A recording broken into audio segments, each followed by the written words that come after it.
Assalamualaikum warahmatullahi wabarakatuh. Jadi pada kali ini di bab ketiga kita akan mempelajari tentang pewarisan sifat dalam pemuliaan dan kelangsungan hidup makhluk hidup.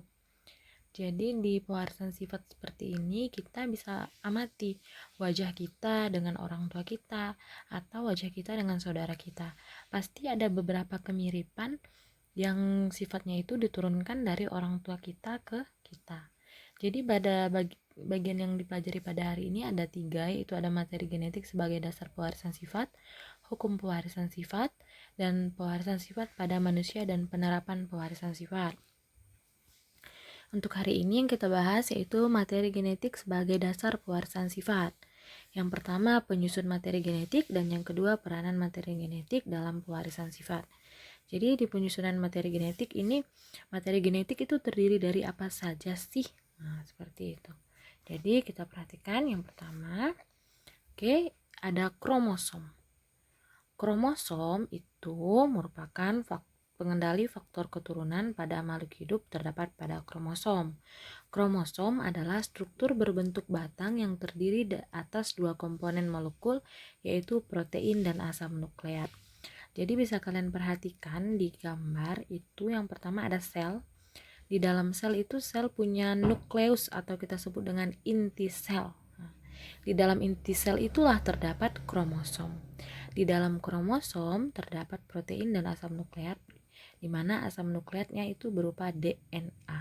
Bisa kita perhatikan di gambarnya.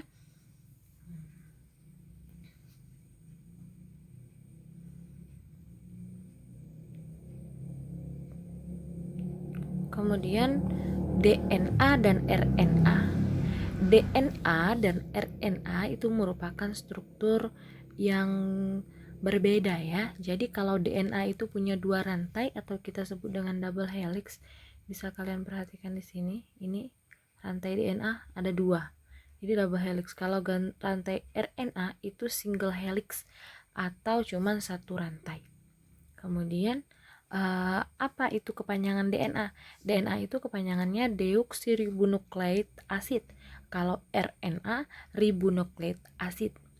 Kita bisa perbandingkan di penyusun yang terdapat pada DNA dan RNA. Yang pertama ada gugus fosfat, jadi DNA dan RNA sama-sama punya gugus fosfat. Kalau gula pentosanya, kalau DNA itu berupa deoksiribosa, kalau RNA itu berupa ribosa. Sedangkan kalau basa nitrogennya, kalau di DNA ada purin berupa adenin dan guanin, kalau pirimidin itu berupa sitosin dan timin. Sedangkan kalau di RNA purinnya sama dengan DNA, ada purin, adenin dan guanin, tapi kalau pirimidinnya ada urasil dan sitosin. Jadi pembedanya DNA dan RNA itu ada di basa nitrogennya. Kalau di pirimidinnya dia punya timin, kalau di RNA dia punya urasil. Segmen DNA yang mengode sifat-sifat tertentu itu dinamakan gen. Gen berfungsi mengatur proses metabolisme dan menyampaikan informasi genetik dari satu generasi ke generasi berikutnya.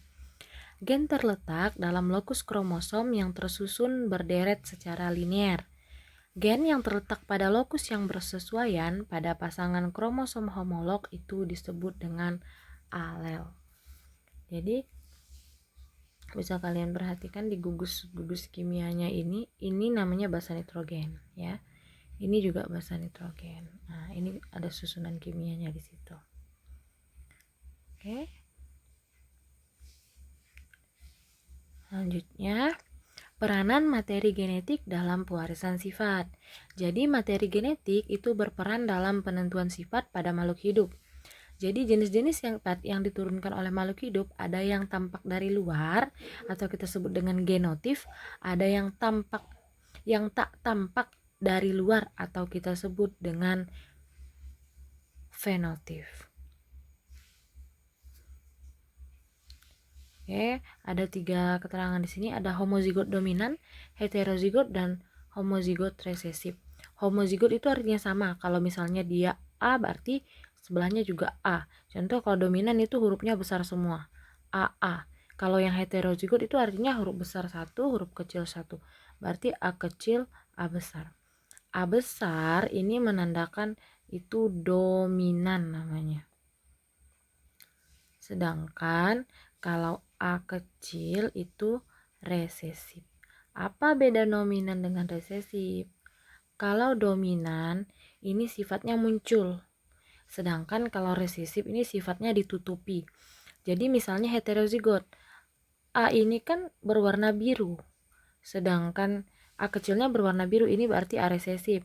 Kemudian A yang besar itu merah, A dominan, berarti sifat yang tampaknya adalah merah. Kalau yang ini sama-sama dominan, A besar berarti dia mengeluarkan sifat merah.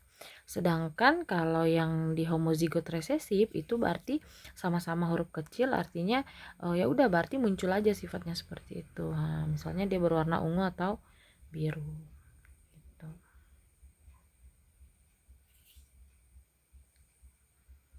Seperti itu ya. Terima kasih. Assalamualaikum warahmatullahi wabarakatuh.